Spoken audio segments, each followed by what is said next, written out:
to make a crown aeroplane. Okay, so first we get this corner and put it up like that.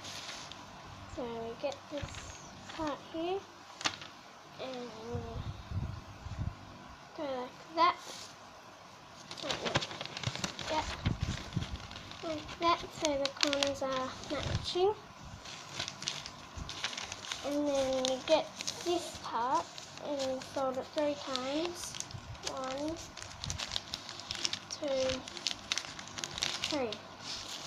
Then you flip it over and you roll it on the side of the desk so it makes it curved. Then you see how there is a bigger part and then there's a smaller part. So we put the smaller part into the big part.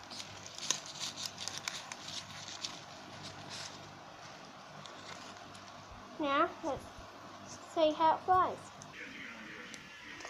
Okay, so we hold it like this with our 2 fingers like that, and our thumb there, and it's all about the flick of the wrist. Oops, that's not going to happen. But you give it a try and you see how you go. Have fun.